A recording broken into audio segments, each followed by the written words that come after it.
título ¿Qué haría Jesús en mi lugar? Hace la friolera, y yo si no recuerdo mal, algunos hermanos de aquí lo recordarán, que lo estuve compartiendo aquí en la iglesia, pues hará 5, 6, 7 años lo menos, porque del accidente que tuve han pasado de 5 años, 6, 7 años.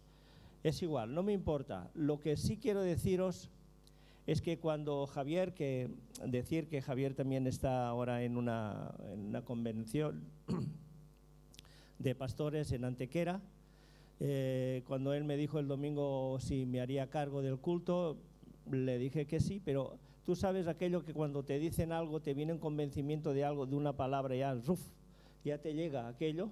Pues me vino de nuevo este pensamiento, digo, bueno, pues, Señor, pues ya lo expliqué, ya lo compartí, ya algunos no importa, al que lo ha escuchado se lo va a recordar, se lo voy a refrescar, y el que no lo escuchó nunca, pues yo creo que hoy es una palabra directa para tu vida. Amén. Te digo lo que ocurrió, si me dierais un poquito de agua cuando podáis. Tendría yo la edad de unos, no recuerdo, 8, 9, 10 años aproximadamente, cuando yo estaba asistiendo a una iglesia hermana, una iglesia preciosa, vamos a decir, para que nos entendamos, de corte bautista. Pero no me importa, hermanos preciosos que tienen un don maravilloso para la enseñanza con los niños. José estará de acuerdo conmigo, que los que hemos estado en estas escuelas dominicales y las que ahora tenemos aquí, preciosas también, pero este tiempo fue un tiempo especial para mi vida. La verdad que recuerdo este tiempo con mucho cariño. En esta iglesia hacían concursos de poesías, de teatros, y yo era un participante de los teatros, era muy teatrero. Y aparte de teatrero, pues pronunciaba algunos poemas o poesías. Total, que me gané un premio, me gané un libro y me regalaron un libro. Todos los niños en aquella época, en especial yo, era que me regalaran el libro más gordo. El que tenía más importancia para mí no era el contenido, sino que era gordo. El libro era grande, era ancho, era un libro. ¿Me entendéis lo que quiero decir? Pero ni entendía el título, ni lo leí nunca. Lo puse en mi estantería ahí, y ahí se pasó años y años y años que yo no entendía el título. Y el título era En sus pasos, ¿qué haría Jesús? Y yo no lo entendía, no me llegaba al corazón. Pasaron los años hasta que estuve ejerciendo de pastor, y un día me llamó la atención, lo saqué y leí los primeros capítulos y me engancharon, porque era una historia que tenía un significado muy especial para mi vida, y yo entendí rápidamente que esto era lo que la iglesia, lo que los hermanos míos, los de la congregación, los que tenía cercano, teníamos que entender ese propósito y este plan. Y cuando leí la mitad del libro, explica toda la historia, y la otra mitad ya va con los capítulos, bueno, continuando el relato, pero para no hacerlo más largo, yo quisiera en esta mañana explicaros un poquito lo que yo entendí dentro de este libro. Y me diréis, bueno, pero es un libro escrito por un escritor. Sí, pero basado en hechos reales. Está aproximadamente ubicado en el siglo XIX, donde aún los coches no funcionaban, iban con carruajes, se alumbraban con quinqués y con luz de gas, no sé. Pero un tiempo en que la gente realmente lo que tenía, pues debería apreciarlo, ¿no? No como ahora que tenemos de todo y no le damos importancia. Buscamos en Primera de Pedro, donde está basado este versículo que me llamó la atención y que le llamó la atención a este pastor cuando estaba escribiendo este mensaje. Primera de Pedro, capítulo 2, versículo 21. Dice, pues para esto fuisteis llamados, porque también Cristo padeció por nosotros, dejándonos ejemplo o modelo para que sigáis sus pisadas. Nos ha dejado el ejemplo para que nosotros sigamos sus pisadas. Resulta sencillo aparentemente, pero seguir las pisadas de Cristo es un tanto difícil, no es complicado, pero tiene que tener una convicción muy fuerte dentro de nuestro corazón, un creer que realmente debo seguir las pisadas del Maestro.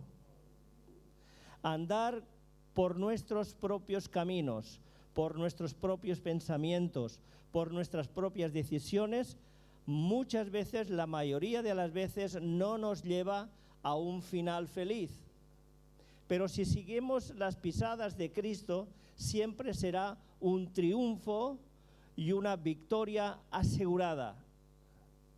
Bien, os cuento, era un viernes cuando un pastor de la iglesia principal, la iglesia más grande, que en aquella época eran catedrales e iglesias muy bien decoradas, el pastor, vamos a ponerle un nombre, se llamaba Enrique Ford, estaba preparando su sermón basado en este versículo que te he leído.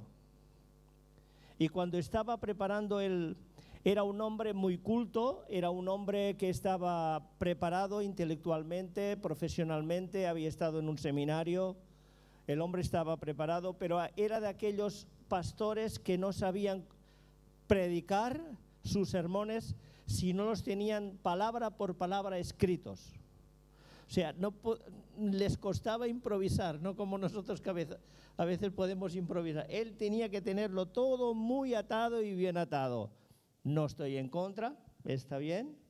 El hombre estaba preparando un viernes su mensaje, cuando ya tenía punto 1, punto 2, le interrumpe su mujer diciéndole que salía, que tenía que ir a algún sitio, y el hombre pues se enfadó un poquito, como de, mujer, ¿cómo me estás molestando cuando yo estoy trabajando? Me has despistado, me has quitado el hilo, no me molestéis cuando yo estoy preparando el sermón. Bueno, cuando la mujer se despide, vuelve otra vez a sentarse, estaba en el punto 3, cuando tenía que definir lo que es andar en sus pisadas.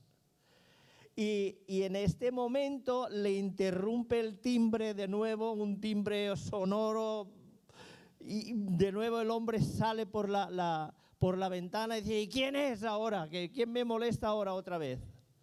Y era un hombre joven, aparentemente vestido con vestimentas ya muy raídas, incluso sucio, pero un hombre que llamaba a la puerta del pastor. Y cuando el pastor abrió la puerta le dijo, ¿qué es lo que desea? Pues mire, yo es que resulta que estoy en una situación complicada, llevo mucho tiempo sin trabajar, necesitaría que usted, que está en la iglesia principal, si tuviera algún contacto, si conociera a algún empresario, si conociera a alguien que me pudiera ayudar, que alguien que me pudiera dar trabajo. Y el pastor estaba tan enfrascado en su mensaje que, mire, es que yo ahora mismo no lo puedo atender. No lo puedo atender, además el trabajo escasea mucho, no puedo ayudarle, yo mismo le podría dar ayuda, pero solo tengo el caballo de mi carruaje y una vaca, y yo mismo me las arreglo, y la verdad que no necesito a nadie. El hombre, muy educado, dejó la puerta del pastor y se fue calle abajo, cabizbajo, un poco compungido por ver que aquel hombre que decía ser el hombre de Dios no le haya podido dar una ayuda o una solución. Al poco tiempo llega su mujer y le dice que un hombre de estas características había estado sentado ahí en en una guardería de niños, en un parque con niños, que se había estado fijando y estaba ahí sentado el hombre inocente, pero les llamó la atención a todas aquellas mujeres que estaban ahí, y la mujer del pastor se lo contó a él. Dice, pues es el mismo hombre que vino aquí a pedirme ayuda. Parece que esto pasó al olvido, parece que esto ya pasó. Llega el día del mensaje, el pastor sube a su púlpito y la iglesia estaba abarrotada, llena de gente. Pero entre esta gente había médicos, había abogados, había una cantante famosa, había empresarios, había jefes en aquella época de las líneas ferroviarias, del ferrocarril, había un periodista muy famoso que tenía un periódico que se llamaba El Noticiero del Domingo, y también había, aparte de médicos, pues había toda clase de gente adinerada, mujeres ricas, una buena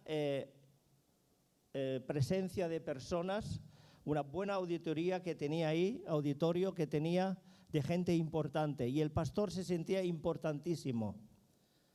Cuando subió al estrado y abrió su Biblia, empezó a predicar de aquel mensaje que aparentemente Dios le había dado en sus pasos, ¿qué haría Jesús? Cuando él estaba compartiendo todo esto, él no lo sabía, pero aquel hombre, aquel mendigo que vino, aparentemente aquel mendigo estaba a la puerta de la iglesia, detrás de la puerta. El hombre empezó a predicar. Cuando terminó la predicación, subió la cantante de turno. Había un cuarteto, había una cantante con una voz lírica preciosa. El auditorio se conmovió. Aparentemente alguien salió con unas palmas, con unos aplausos que el pastor rápidamente trató de parar porque era un escándalo. Pero cuando ya todo se apaciguó, él había dado la última palabra. Aparentemente, cuando ya todo había terminado, se abre la puerta del final y entra aquel hombre hasta el púlpito. Todo el auditorio se quedó frío, sin saber qué hacer. El mismo pastor se quedó reclinado sin saber si tenía que pararlo o avanzarlo, pero nunca en la trayectoria de la iglesia principal de aquella población había ocurrido algo así, que alguien interrumpiera, y menos siendo una persona que no era de la iglesia.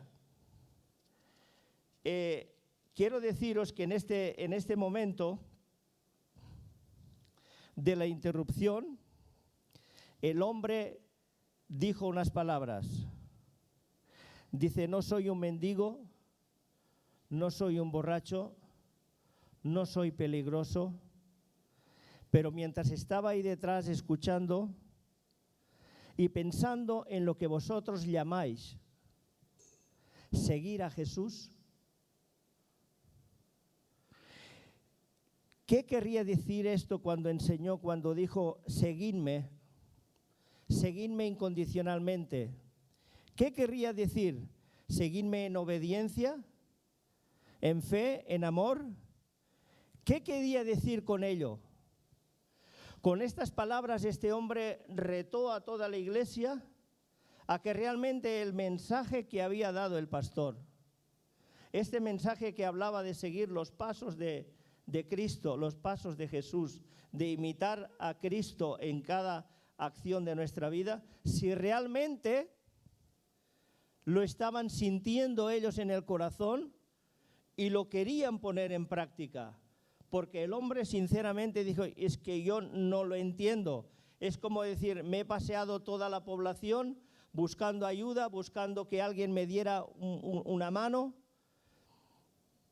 y nadie me dio ayuda. Dice, excepto el pastor que me abrió la puerta. Estando en esta condición, cuando el hombre estaba explicando y diciendo a la gente, ¿qué es lo que habéis entendido vosotros? Porque yo no lo entiendo. ¿Qué es seguir a Jesús? Inmediatamente entró en una debilidad. Este hombre estaba enfermo y cayó tendido al suelo. Rápidamente el doctor que estaba en la misma sala lo atendió. Dice, este hombre está entrando en una crisis cardíaca, está en un momento muy delicado, desnutrido. Bueno, estaba el hombre casi muerto. Y el pastor, todo el mundo quería ayudar en aquel momento. Pues yo tengo una habitación, yo podría atender. Pero el pastor dice, no, este hombre se va a venir conmigo a mi casa. Lo instaló en una habitación y este hombre continuó explicándole, dice, mira, yo soy tipógrafo, me parece que es esto que estaban en las imprentas. En aquella época era las tintas y todo aquello que era muy tóxico, y entonces enfermaban de los pulmones. Es como decir, trabajando en una fábrica de amianto, ¿no? De lo que es la uralita que conocemos, ¿no? Que el amianto puede perjudicar los corazones. Este hombre sabía que habían muerto muchos compañeros de él, de este mismo, y él sabía que iba a morir. Lo único que explicó, dice, yo tengo hace cuatro meses mi esposa murió, tengo una hijita que está en casa de un amigo también tipógrafo. Dice, pero yo ahora voy a morir y no tendré la oportunidad de conocer, de abrazar a mi hija. El pastor se movió rápidamente buscando dónde podía encontrar a esa niña, dónde podía localizarla para que pudiera ver a su padre moribundo. Toda esta escena está ocurriendo dentro de la casa del pastor en una habitación. Nadie de la iglesia sabía nada del estado crítico de este hombre. Y en ese momento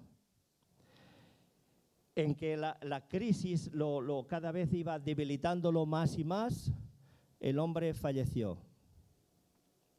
Y la niña llegó, pero 1 hora tarde. No pudo abrazar a su padre, pero la niña la atendieron, la tuvieron allí en casa. Bueno, el quid de la cuestión, donde yo le vi la mayor importancia, que todo esto que se movió en aquella iglesia, aparentemente que fue un desorden, fue algo que nadie lo esperaba, que una circunstancia que ocurre en un momento dado de la noche a la mañana, movió el avivamiento de una iglesia. Y tú me dirás, ¿cómo fue eso? ¿Cómo se puede mover este avivamiento?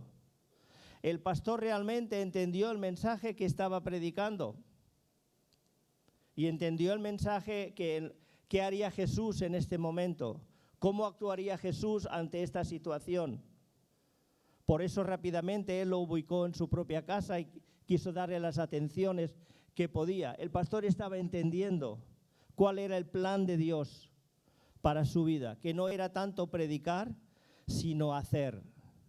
No era tanto leer, sino entender la palabra. No era tanto lo que podíamos explicar, sino que realmente lo que practicáramos de la palabra que leemos y a veces recitamos y sabemos de memoria.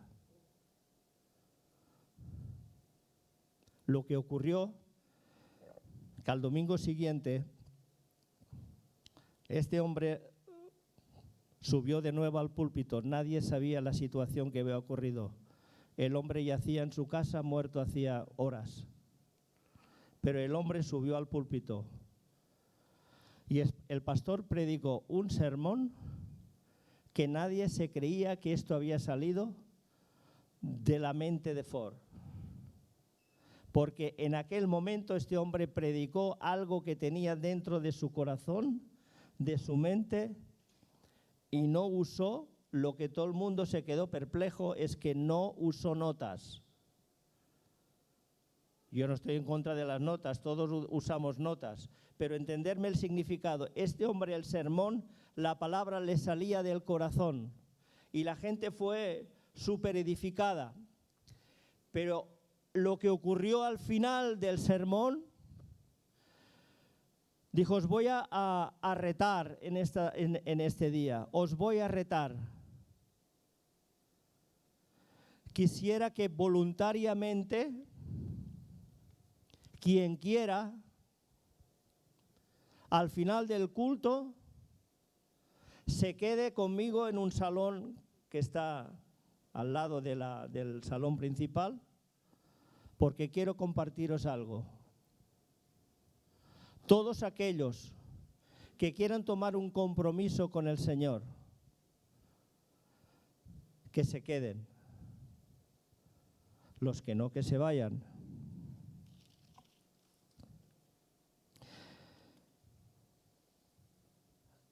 Y lo que hizo el hombre fue proponerles un plan. Dice, he entendido lo que la palabra de Dios me estaba diciendo. Y os propongo que todos los que estáis aquí, ¿sabéis quién estaba en el salón continuo? Pues estaba la cantante, estaba el periodista del noticiero, estaban los empresarios, estaba toda la plana mayor, gracias a Dios, la plana mayor de la iglesia. Si estáis de acuerdo conmigo, vamos a hacer un pacto de que durante un año no vamos a hacer nada de lo que Jesús no haría con nosotros. Me explico.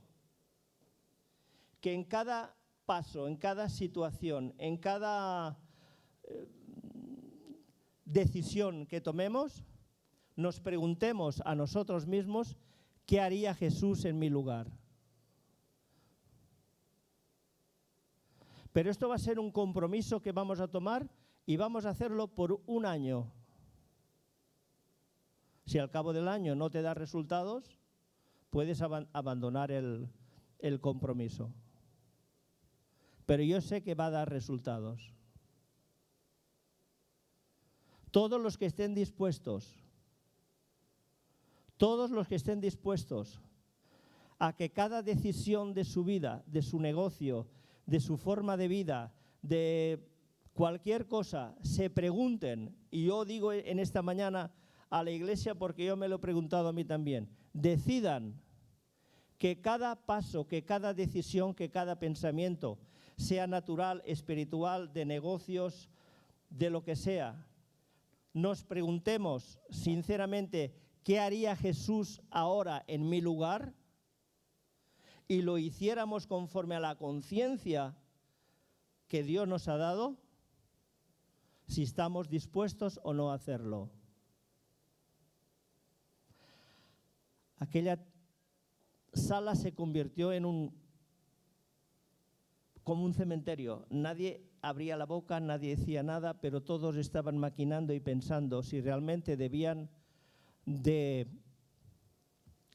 coger ese compromiso.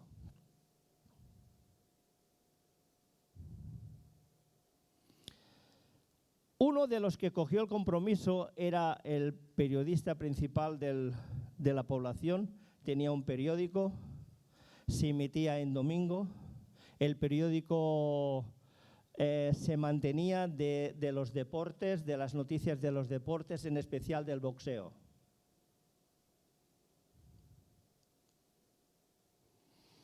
Y el hombre, cuando llegó a su despacho, pidió que el redactor, el encargado, que viniera allí, que dice, ¿tú crees que si Jesús tuviera este periódico, pondría las noticias del boxeo? El hombre, pero es que de esto es la tirada del periódico, de eso la gente está buscando el periódico para saber qué ha pasado con el box, que decían ellos, para ver quién ha ganado, quién ha perdido, a quién han matado, a quién vive, quién duerme, quién muere. La gente está buscando esta noticia. Si tú quitas esta noticia, nos vamos a la ruina. Pero ¿tú crees que si Jesús tuviera este periódico, pondría este tipo de noticias? Y el jefe dice, yo creo que no lo pondría. Por lo tanto, sin darle explicaciones, dice, a partir del domingo que viene no se emitirán las noticias de boxeo en mi periódico. las ventas cayeron, la gente estaba asustada, los que estaban abonados se borraban del abono. ¿Cómo es que no ponen las noticias del boxeo? Aquello fue un caos, pero la cosa no se quedó ahí.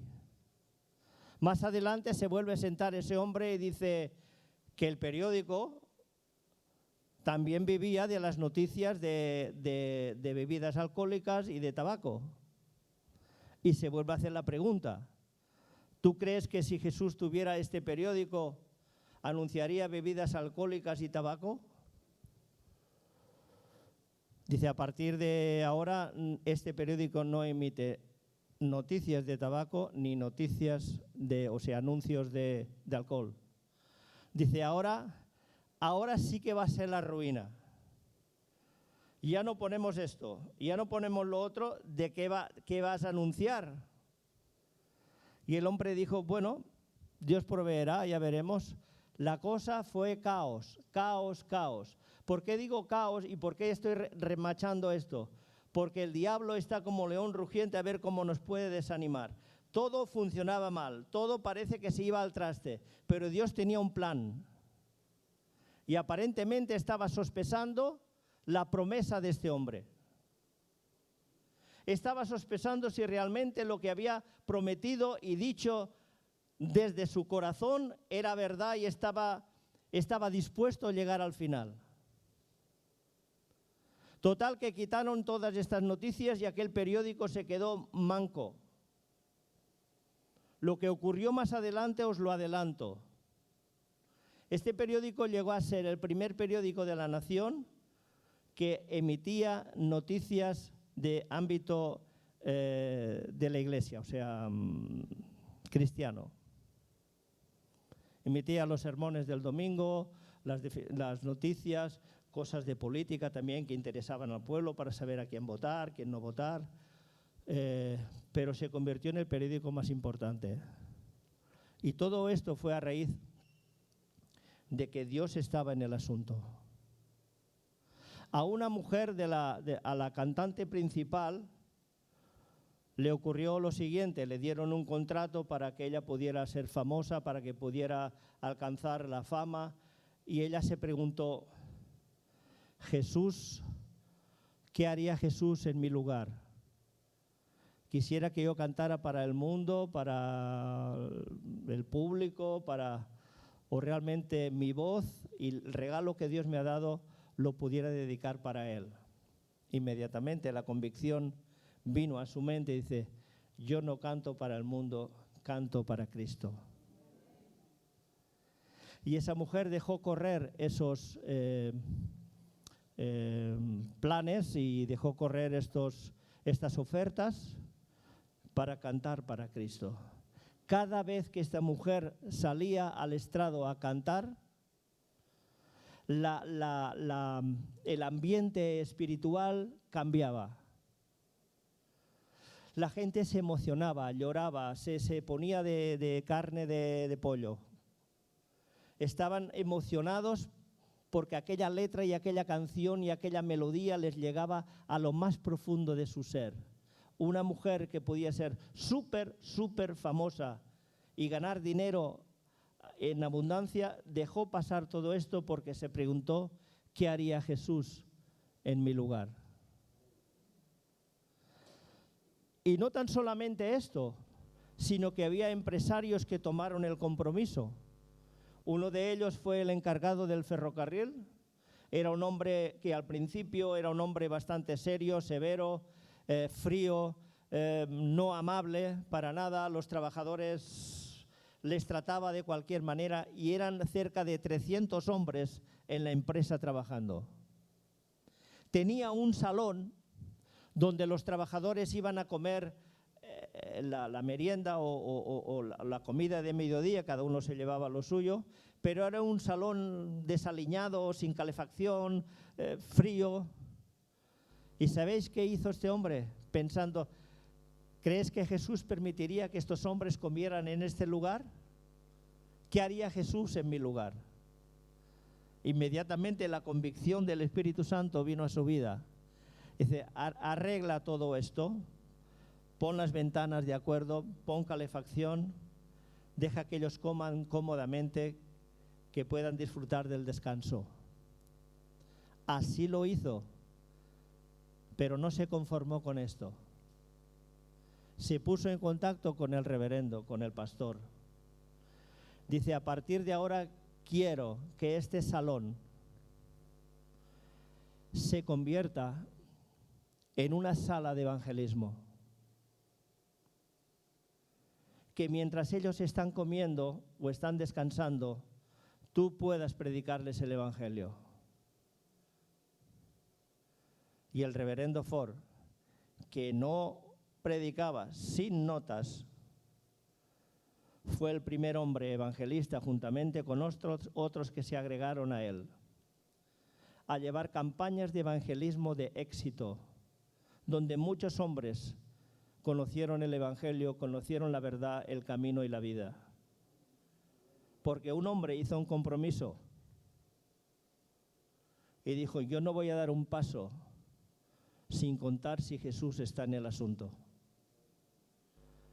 No voy a tomar una decisión, ni una decisión de mi vida, de trabajo en este caso, sin saber que realmente Jesús está pensando como yo o yo como Él. ¿Qué haría Jesús en mi lugar? Tú te has planteado, te digo todo esto porque la época que te estoy contando, según he leído, era una época en que bares no había, pero había muchas tabernas, donde el vicio corría raudales, donde había miseria y la miseria llevaba al alcoholismo, a los hombres a refugiarse en el alcohol, y aquello era un caos, la ciudad era un caos. ¿Qué podíamos hacer nosotros para frenar este caos? Este hombre tenía las herramientas en su mano de, tengo 300 hombres trabajando en la empresa del ferrocarril. Vienen aquí a descansar. ¿Qué puedo hacer? ¿Qué haría Jesús? ¿Se plantaría aquí en medio y predicaría y les daría las buenas nuevas? Creo que sí. Esto es lo que voy a hacer. Y preparó aquel lugar y dio mucha bendición. Y así continuaría contándoos de otros que tomaron compromisos, que se mantuvieron fieles al Señor.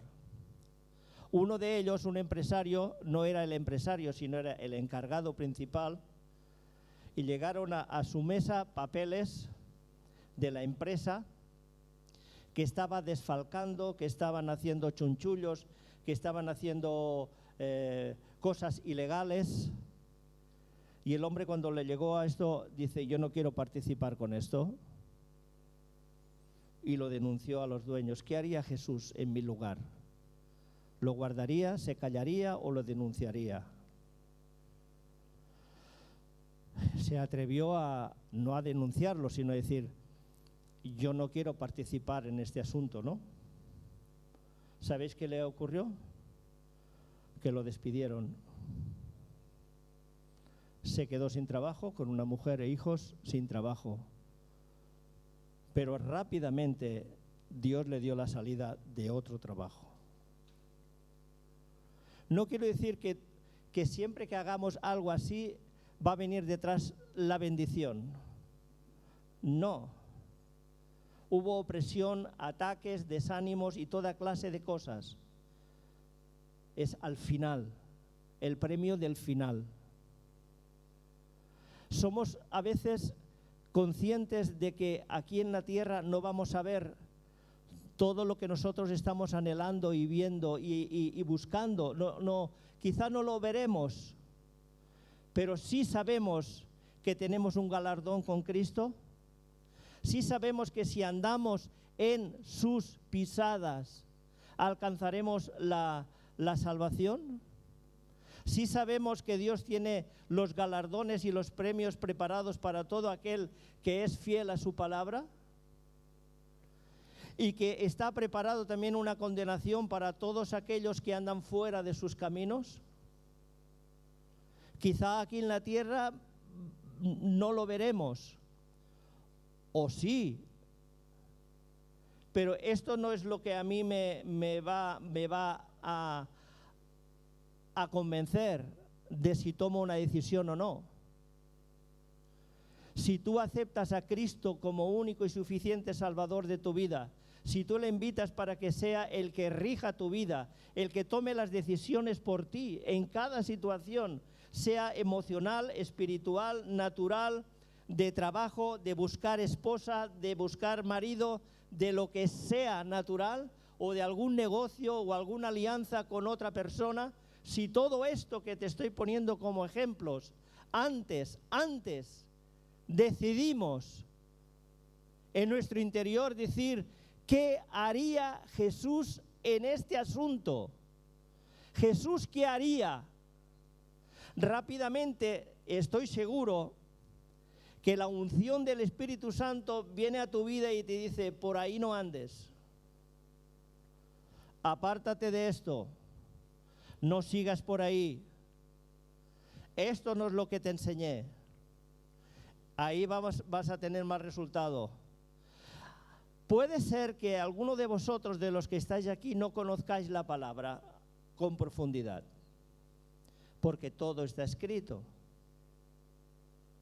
Y todos podemos encontrar la definición que haría Jesús.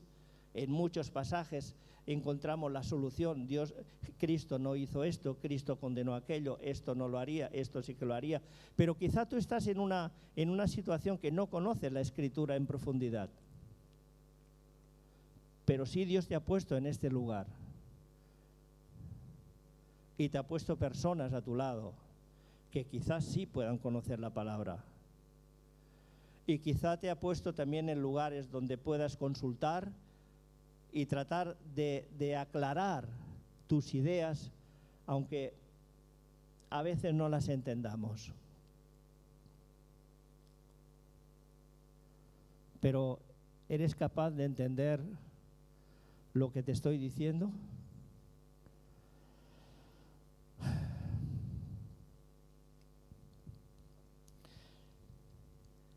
El Evangelio de Mateo, capítulo 10, versículo 37 al 39, dice, el que no toma su cruz y sigue en pos de mí, no es digno de mí. El que no toma, dice el que no toma su cruz. Te pregunto y me pregunto, ¿la cruz que arrastró Jesús le fue fácil? ¿O fue un patíbulo? Una cruz que le costó arrastrarla, que por norma general nadie se prestaría a clavarse en una cruz. Todo lo que nos cuesta en esta vida, todo lo que nos cuesta soltar, nos cuesta arrastrar, nos cuesta, es la cruz. Por eso dice, el que no toma su cruz y me sigue, quiere decir que podemos cargar con estos problemas, con estas decisiones imposibles y llevarlas a los pies de la cruz de Cristo para seguirle. El que no toma su cruz y me sigue no es digno de mí. Me pregunto que qué hacemos aquí si realmente no creemos que somos dignos de Él. Porque si somos dignos, realmente entenderemos que el plan de Dios para nuestra vida es seguir en sus pisadas. Y cada día hay que tomar la cruz. Yo el primero, a mí me cuesta barbaridades. La cruz es muy gorda, es muy pesada, no puedo con ella, Cristo, Señor, Jesús, Padre. No puedo con ella, yo no puedo llevar la cruz. Pero el Señor dice que Él toma nuestro lugar y hace que nuestra cruz sea más ligera, que la carga sea más ligera, porque nosotros por naturaleza humana no podemos arrastrarla, pero el que no la toma se queda en el camino. ¿Qué revolución se armó en aquella iglesia?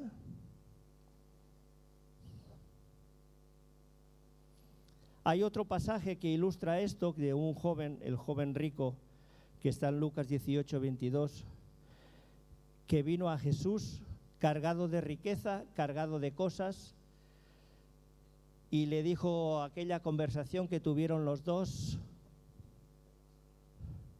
y la respuesta del Señor fue, dice, vende todo lo que tienes.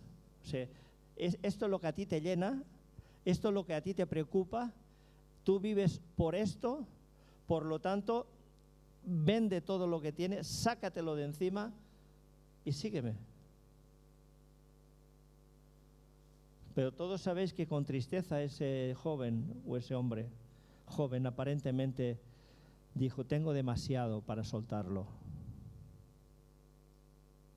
No quiero perder mis privilegios, mi confort, mi seguridad, mi riqueza, mi posición por seguir a Cristo. Lo que la Biblia dice que el Señor lo miró y le amó, porque Cristo, aunque no tome la decisión esta mañana, te ama y te busca y quiere darte un abrazo y quiere que formes parte del compromiso. Seguramente que esta iglesia que te he nombrado, que te he contado la historia, no hubiera ocurrido aquel caso de aquel hombre que entró, que interrumpió y que les hizo un hombre sencillo, sin apenas cultura. Y les digo, ¿vosotros entendéis lo que quiere decir lo que estáis cantando? ¿Entendéis lo que cantáis? ¿Entendéis? Porque las canciones eran de las letras, a ti te seguiré y daré toda mi vida y contigo, rey. Lo que cantamos, ¿os creéis lo que cantáis? ¿Y qué entendéis vosotros por seguir a Jesús? Que podemos hacer lo que nos da la gana y luego, como dice, el recibir el favor del Señor. O sea, recibir la ayuda, la bendición, pero no el compromiso. No, querido, querida. Eso va todo en un paquete. Si estás con Cristo, no puedes servir a dos señores. O amarás al Señor tu Dios con todo tu corazón, con todas tus fuerzas, con toda tu mente, y al prójimo como a ti mismo. O estás aquí o estás allá. Los domingos de aquella iglesia famosa, de gente adinerada, de gente con buena posición, estaban ignorantes de lo que sucedía en la calle en aquella época. Y muchos de nosotros estamos ignorantes de lo que Dios quiere hacer con tu vida y con tu familia. Porque no nos hemos hecho la pregunta. En mi decisión, al salir por esta puerta, voy a tomar el compromiso por un tiempo, en esta ocasión fue un año, pero voy a tomar el compromiso de que no daré un paso sin contar qué haría Jesús en mi lugar.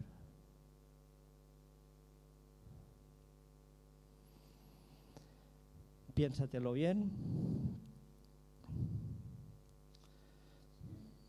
Hoy ha sido una predicación un poco fuera de lo normal. Te he contado una historia, pero a veces las historias ilustran y entiendes mejor el significado que si te hubieras recitado media Biblia. Porque quizá te hubieras quedado con la media Biblia dando vueltas en tu mente.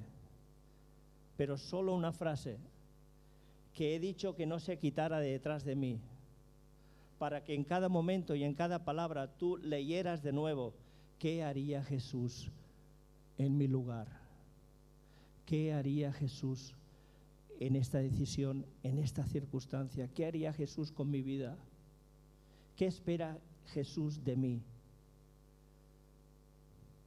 Como no te hagas esta pregunta sincera, estás perdiendo el tiempo. Amén.